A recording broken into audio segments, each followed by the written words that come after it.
This is Culture, Communication, and Brand Moments with Shelby Long, the show that takes you around the world to share interviews with some of the most successful and relevant people on the planet, hear their stories, and get the most important business lessons they have learned on their road to success, and get exclusive advice on how to implement their success into your life and business. Culture, Communication, and Brand Moments is brought to you by the Strategic Advisor Board and your host, Shelby Long. Hey, are you looking to scale your business from 5 figures to 6 figures or 6 figures to 7 figures? If you are, I have the perfect thing for you. What I want you to do today is I want you to go download a book. This book is going to take you through my 3-pillar system. It's 100% free. All you have to do is go to growfast.cash. I say again, go to growfast.cash and you're going to be able to download my free international best-selling book, which is called Be Good, Be Brief, Be Gone. You can take that book. It's going to help you scale your business to the next level. Again, go download it. Be good, be brief, be gone. Growfast.cash. I say again, growfast.cash. Enjoy. Hey, Shelby Long here today with the Genius Entrepreneur Podcast, where I have the opportunity to have conversations with people that are living a life of their passion and creating a business out of their genius so they can impact others. And today is no exception because we have the opportunity to be introduced to the iconic leadership coach, Dan Jahn. Please tell us about your business, Dan, and welcome to the podcast. Hey, thanks for having me on. I call myself the iconic leadership coach, and that really boils down to me trying to create and build the next generation of iconic leaders. And this has kind of been a long time coming for me. I started this a few years ago, but it's been in the works for many, many years. Started my career in the White House, working in the speechwriting department for the president. So basically started my career working for the leader of the free world and interacting with leaders from other countries, from businesses, nonprofits. And I just started to get really interested in what makes a leader a great leader and what makes a leader an iconic leader that just rises above all of it. In between that time at the White House and now I've done a bunch of different things. I've been a chief strategy officer, a chief information officer, a chief technology officer. I've started companies in arts and education, technology, but I've also traveled the world, 68 countries so far, interviewing people and talking to people who are leaders and trying to figure out what makes them. And I really learned one very important thing. Nobody's born an iconic leader, but anybody can become one if you have the will and dedication. It takes a lot of work, but anybody can do it, but you have to have that desire to change the world. You got to get up in the morning and look in the mirror and go, I have something to say. I'm going to do it and I'm going to lead and inspire. And if you're that kind of person, then I want to talk to you because I can help you become the leader that people are going to listen to. So I do that through private coaching, group coaching, workshops, retreats. I've written a couple books. I'm working on a course, but it all boils down to one thing. If you're looking to become more than a manager, if you're looking to become an iconic leader, someone who's in the C-suite and is making a difference and leaving a legacy is really what it's partly about, then I'd love to chat with you. I am every time I hear you talk about your experience and your background, I think it's so inspiring to think about all the incredible leaders, excuse me, and maybe not incredible leaders you've been around. Can you tell me some of those? I mean, some of it's probably protected, but can you tell us some of those stories and where are some of those lessons about, you've been around all these leaders, so that's probably inspired you to get into this work of building iconic leaders, but we might not identify with those leaders of the free world. So how can we give us a story? Give us that bright light when you're like, I need to take these lessons and talk to people in the C-suite, talk to leaders and make a change. Well, let me start off by saying this, like an iconic leader isn't necessarily someone who's running a Fortune 100 company, right? An iconic leader is anybody that wants to lead and inspire. We built this very strange global society of followers following followers to find followers to create followers, and we're just in this circle of people following each other. And what you got to do if you want to be an iconic leader is break out of that circle. And what I like to tell people is that's just a choice. When I was working at the White House, one of the things I did was work with Arnold Schwarzenegger. He was chairman of the President's Council on Physical Fitness at that time. So I wrote some of his speeches, I worked out with him, and he's an incredible, incredible human being. And he has become an iconic leader in his world, which obviously physical fitness, bodybuilding, health, but he's done a lot of different things to get there. Part of it was, and I talked with him about this extensively, he wrote out a life plan for himself at the age of 16. And it wasn't detailed in the sense of like paragraph after paragraph. It was bullet points. Win the Mr. Universe contest. Did he do it? Oh, yeah, check. Move to the United States to Hollywood. Check. Become a movie star. Check. Make my first $1 million outside of the movies by 25. Check. Did it through real estate. Right. Huh. I mean, he had a bullet point of goals for his life that he wanted to achieve. And he kind of put him on a timeline. And one of the timelines he put in was in his 40s, he wanted to become a leader of physical fitness and wellness in the world. And he did it. He did it through books, through movies, through conferences and workshops and events. But he had that very specific goal. And it goes all the way down to tiny, small enterprises too. I worked with a girl, her name's Pearl. She was and is a disabled single mom veteran. She was pretty much at the bottom, very depressed and just couldn't break out of that depression cycle. So we started working together. I put her on a daily accountability check and we moved forward. We developed plans and game plans. Where is she now? Well, now she owns her own marketing company that specializes in marketing services to veterans, right? So we found her purpose. We found her passion. We built that into a business, and she now has a team that she leads and inspires.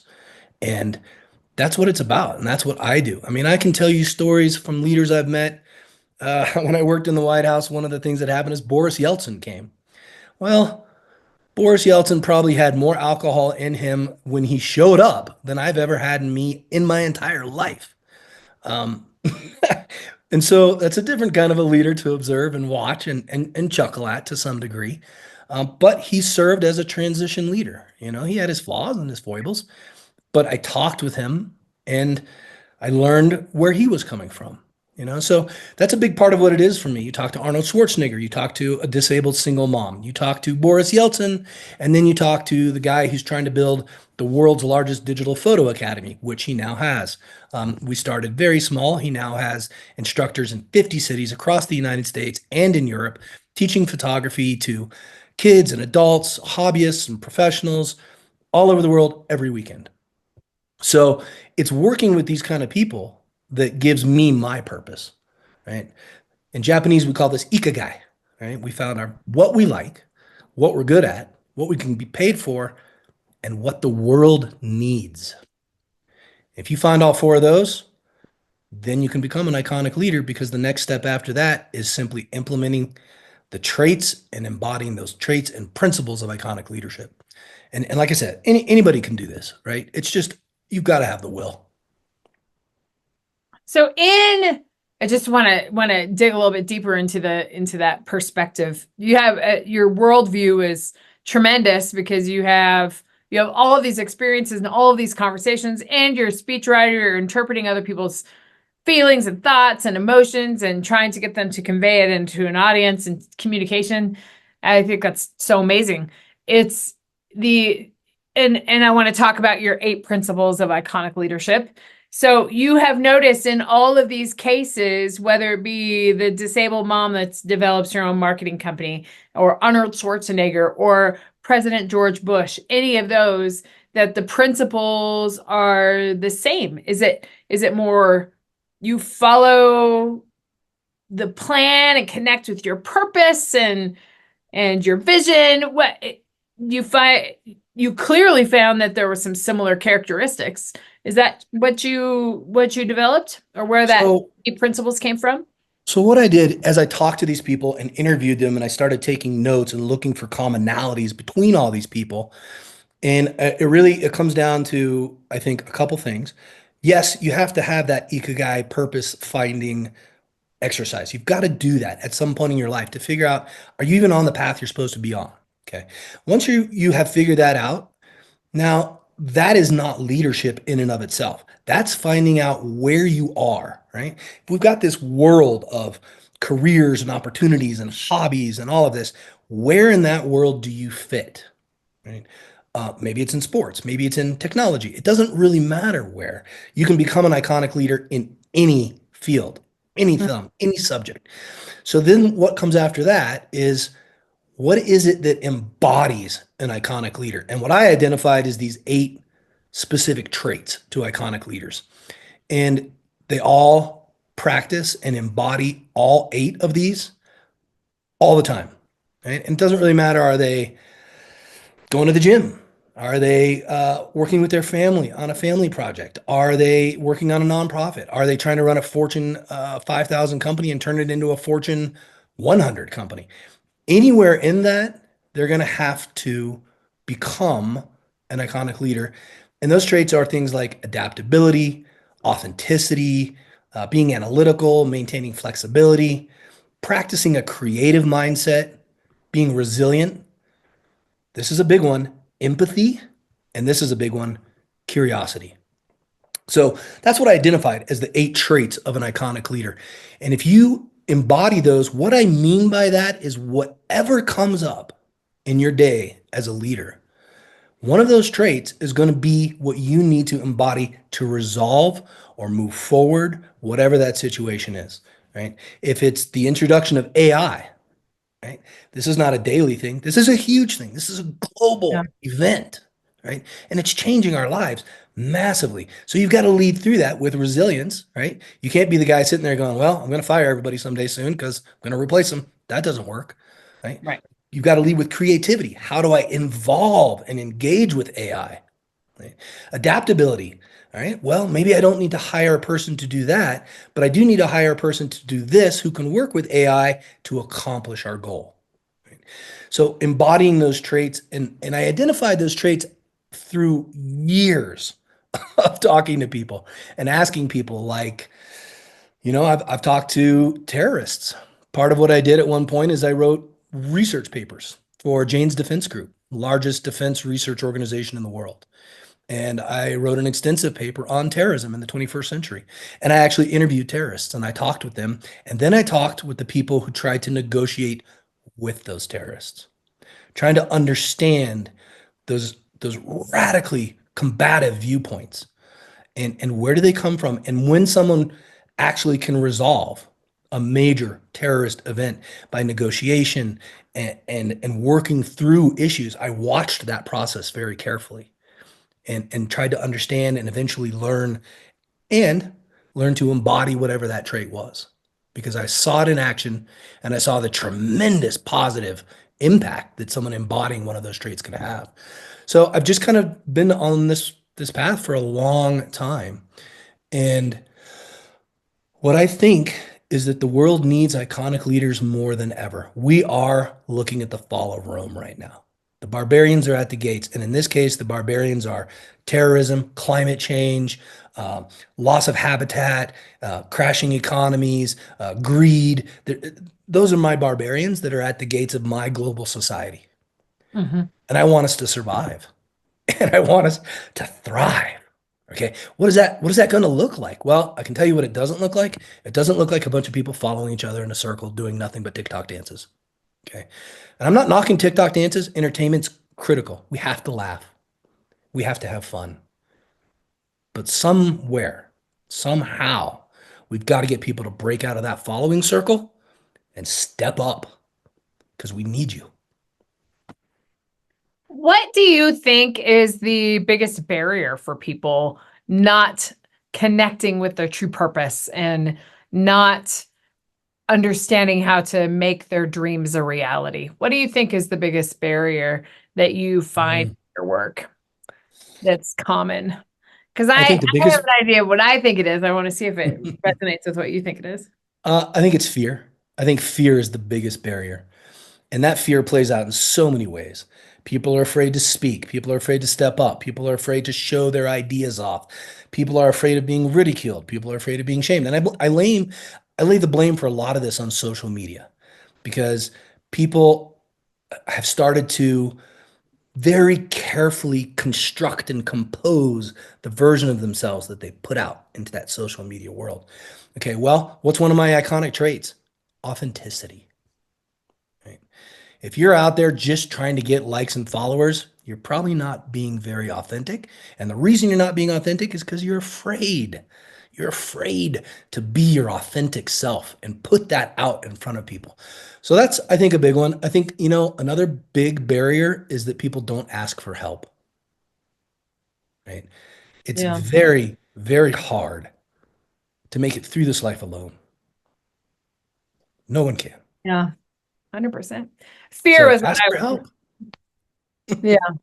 Ask for help. And that also like fundamentally is down to fear, is that you want to, solve the problems on your own. It's your own idea. You're scared to ask for help. Yeah. It- Scared of perception and what have you. Yeah, fear. I've been, my background, and people, listeners know this too. I've been a communication instructor at the college level for a lot of years and taught debate and public speaking. And I know that, with the advent of social media, I saw the shift, but I still think people into where like people became more insular and they didn't really talk to other people. Like it affected their communication wholeheartedly. That doesn't mean that, the fear of like, because I've been teaching public speaking for a long time. People are scared to death of public speaking and being in front of an audience and having their ideas out there because people don't like conflict and they don't like to be questioned. And it's just kind of human nature. But I do see that social media kind of speeds that up a little bit too, because we're also in our world and where we don't have to interact with others. And it's just interesting to see where that went. But it's how do we get the people to recognize that fear? And it is asking for help. It is. One of the I mean, it's solutions. interesting you mentioned conflict because I think conflict and conflict resolution uh, is a skill set that we have really let go of in the Oh, modern. 100%. All we Yeah. do is we just all start. I mean, you can see this. Pick any presidential debate. Pick anything that's going on. It's just people screaming at each other and insulting each other, and that achieves nothing. Absolutely nothing. Conflict is inevitable, but the outcome is determinable. Okay. And so when people start to getting into these conflict-based situations, it just escalates, right? And there's a whole skill set and a mindset about de-escalation that an iconic leader works on and uses. And that conflict can actually be very creative, right? But the issue here, and I'm going to use two words to describe the variant here. There's conflict, and then there's creative chaos, right? Conflict, nothing gets done. Creative chaos, everything gets done, right? Because you're allowing the chaotic creativity to come and play a role. So if you start to get into a conflict, one of the first things people talk about is compromise, right? Can we compromise? Can we compromise? That's crap. Compromise Yeah. means both people lose. I Gotta give lose, up gotta stuff, give up you give something. up stuff, right? So just the way we talk about conflict resolution is flawed right now because people are afraid to step up and say, here is my idea. I know it might not be complete. So let's talk.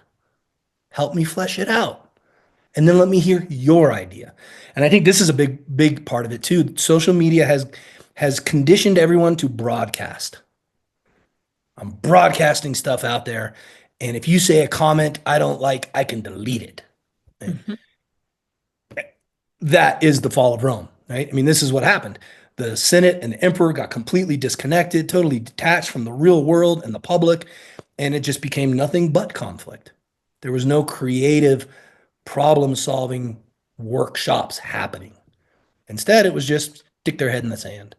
And so that's a big part of what I think we need to do in this iconic leadership approach to the world today is when conflict starts to arise, reframe it, make it creative chaos. And it's an okay place to sit for a while. You don't have to solve every problem like that, and you don't have to compromise. Nobody has to compromise. What you can do is take a step back, get into a creative, chaotic environment together, and then you'll emerge with the solution together as well. Looking to grow your business beyond 5 figures, 6 figures, 7 figures plus? What I want you to do is go download this book. The title is called Be Good, Be Brief, Be Gone. It will help you grow your business past 5, 6, and 7 figure. Go download the book today. Growfast.cash. I say again, growfast.cash, and download the book for absolutely free. Where the collaboration comes in, that you get to collaborate and create a solution that benefits everybody. Absolutely. Yeah. Creative collaboration comes out of a chaotic beginning. And people are scared of that. And Terrified. They're terrified of it because it has everything to do with their reputation, has everything to do, and it's just fear. So that requires a vulnerability. 100%. Huge problem for so many people, because in this global society of followers, one of the things we've done is we've made everyone's reputation absolutely hypercritical in their mind, right? Yeah. Like if I don't have 1,000 followers, my 1,000 followers aren't liking everything I say, then I'm crap. And it's like, wait, what? That means nothing. Yeah. If one person is listening to what you have to say and agrees with it and challenges you and the two of you grow together, who cares about the 999 crappy comments? They're not real. They're not valid. Don't pay any attention. So what would you say what's the first, you like to train iconic leaders. You have this program, which I want to talk about too. I want to explore what your business offer is.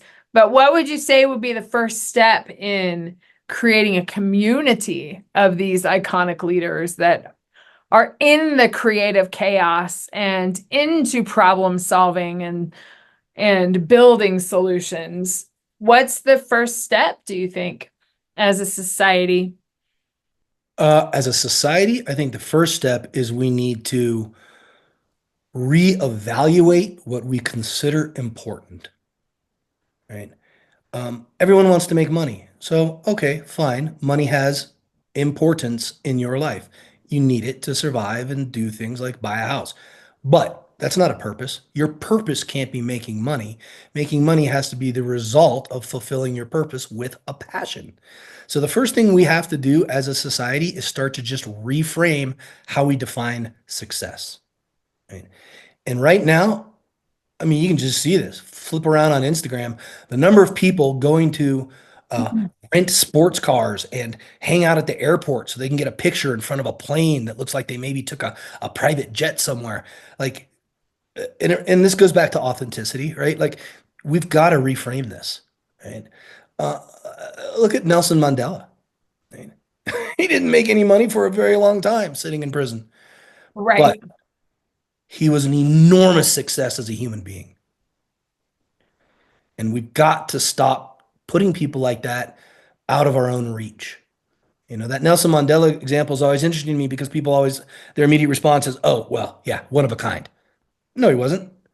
He's a guy that got thrown in jail and decided to let it shape him as a leader. And when he came out and became president of South Africa, a lot of the lessons he learned were very simple lessons. They're lessons you learn in confinement, in close proximity with other people who are all there for a similar reason and working together and rising above. And there's a lot of platitudes and cliches that I can throw at this, but it just boils down to this one thing. We have to reframe what we mean when we say that person is a success. That person has inspired me. Stop being inspired by the money flying off and stop being inspired by the guy driving the Lambo and start being inspired by the guy who's feeding homeless. Start being inspired by the guy who's building a company. And when I say building a company, it doesn't matter to me what size. Steve Jobs, Okay. One of the smartest men, I think, of the last 100 years. Technologist, marketing, movies, music, brilliant man, inspiring. Well, he knew something about himself that he was not a great leader. He was not a great team builder. So he went out to hire someone that he thought was. Brought in John Scully, head of PepsiCo, and John fired Steve. Steve lost Apple Computer.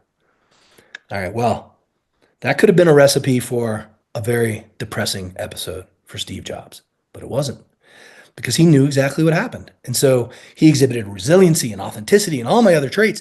And he went out and found mentors and studied and started other companies, learned to become an iconic leader, brought those skill sets back into Apple in 1997. And we all know what happened. First $1 trillion company, incredible success, worldwide adulation.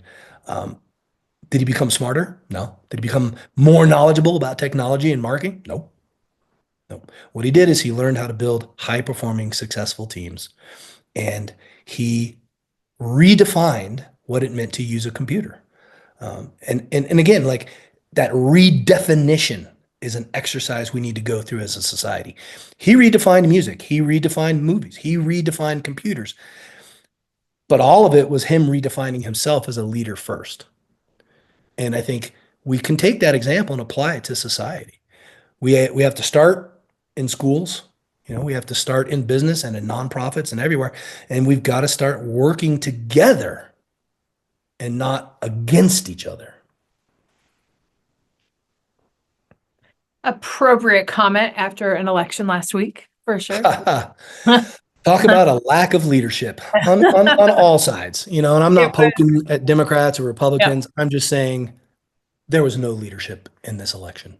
No, it was again, as a nonpartisan thing, I think our elections, especially with the money and everything, has become a very conflictual, non-creative solution. But absolutely. That's a different podcast because I'm sure you go on and on about that. Well, Dan, tell us where we can find all this information. It sounds that I am excited to learn more about it as a speaker and seeing you on stages more. But where can our audience find more out about you and your programs?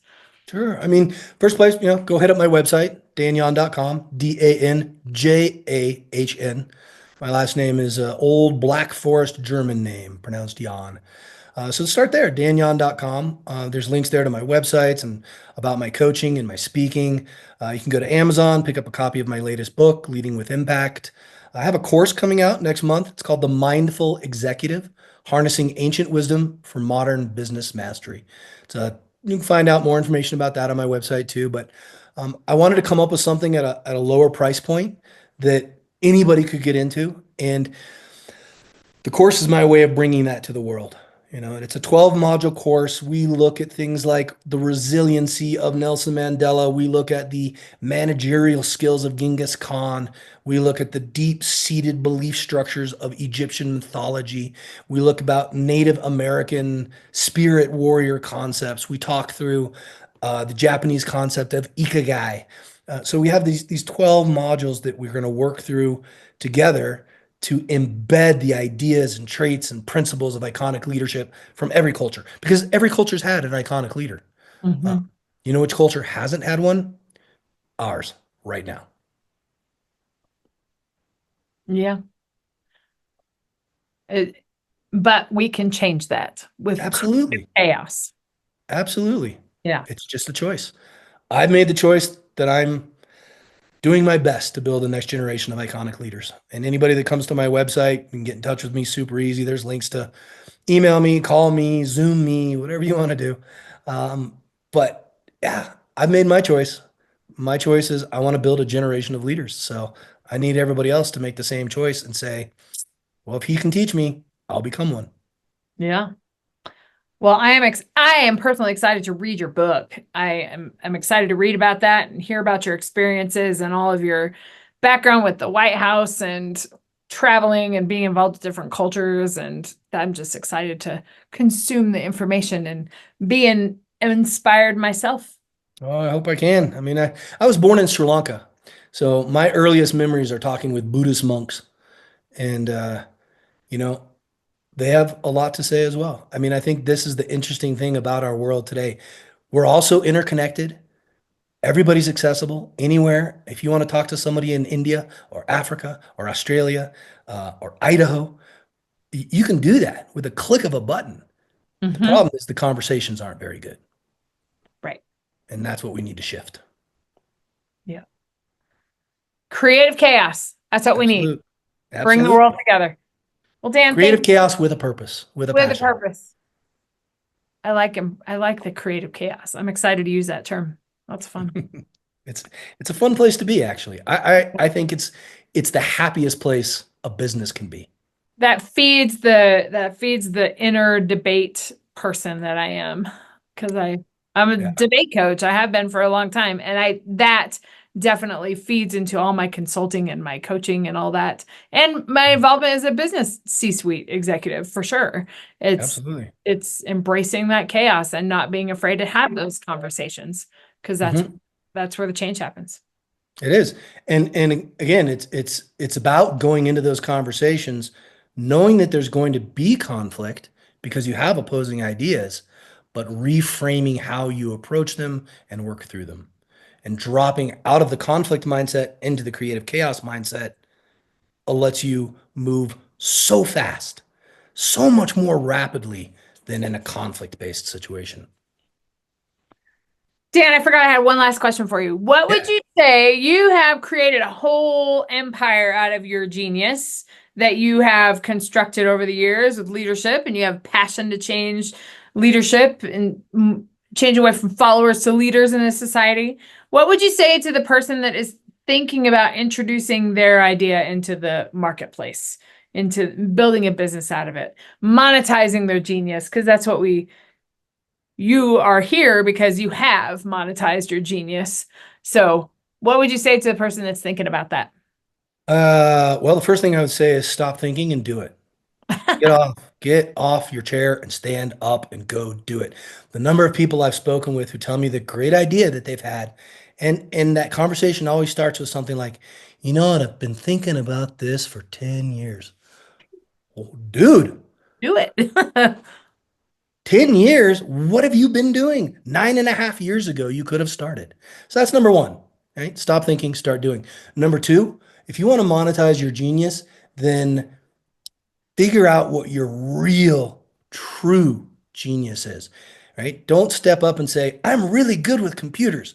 Okay, great. So are 10 million other people. Figure out what it is that you do that is unique.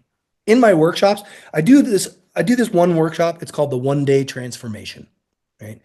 And in that workshop, I don't advertise it very much because it's really more about I make that offer to people that are really, really ready for like deep level transformation. Because I won't kid you, it's a very intense day. It is a full day of digging in to who you are, what you do, why you do it, and how are we going to make it better, more interesting, and give back. How is what you do and what you love and what you're passionate about going to help the planet, the people, your group, your society, your family, your community, your church, your business, whatever it is? So in that, we do a very intense exercise on this Japanese concept of ikigai, right? So I would tell you that. I would say, number one, make sure that your idea is built on your purpose, on your ikigai, right? You may be very good at something, but if you haven't figured out, does the world need it? Will the world pay me for it? Right? If you haven't figured that out, then don't stand up yet. Figure that out. But if the ikigai matches the idea, then do it. And in my 1 day transformation, that's a big part of what we do is we go, hey, that's great. You've got a great idea. Now let's put it aside and let's figure out who you are at your core. Let's make some adjustments to who you are at your core. Let's get some mindset shifts going and come back to your idea at the end of the day. And then we'll have an action game plan for you to go implement that idea and monetize it in every way possible. Because all it takes is the principled idea, and then you can monetize it in multiple different ways. It does. In that day, what I say is, it's a one day with a $5,000 investment with infinite ROI. Because once you get that mindset in place and once you figured out that purpose and that passion and you blend that with your idea, man, possibilities are totally infinite at that point. Well, Dan, just having a conversation with you is pretty darn inspiring. So thank you for letting us hear about all of this wisdom today. I'm excited to read your book. I'm excited to see you on stage and help transform the lives of others, because that's what you're want to do. That's what you want to do. It's what you're here to do. So I am. Thank you very much for having me on. Yeah, of course. I'll make sure your LinkedIn link is there and also your website so we can get a hold of you. And thank you also for inspiring us to think about our expertise in a different way, because your expertise framed in the right way is different than everybody else's. And you might have the solution people are looking for. So I've got a few of them. Which is what this whole podcast is about. So to all you listeners to the Genius Entrepreneur Podcast, I will see you next time when we explore another story and inspire you to think about your expertise in a different way. See you next time.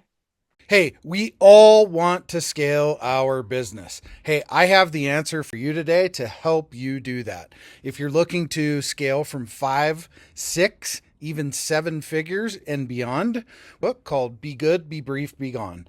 I'm going to give it to you for free. All you have to do is type in growfast.cash. I say again, growfast.cash, and you can download the book for absolutely free. I hope the book helps you this year. Take your business to the next level. Again, go grab the book, growfast.cash. I say again, growfast.cash. I wish you the best and grow, scale, and win. Thanks for listening to Culture, Communication, and Brand Moments with your host, Shelby Joe Long. Please leave your feedback and visit strategicadvisorboard.com to get the latest and greatest business advisement on the planet. Follow us on social media for updates, and we will see you on the next episode.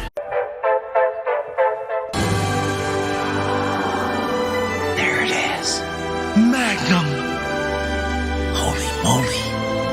Yeah, baby! That's what I've been waiting for! Dear God, it's beautiful.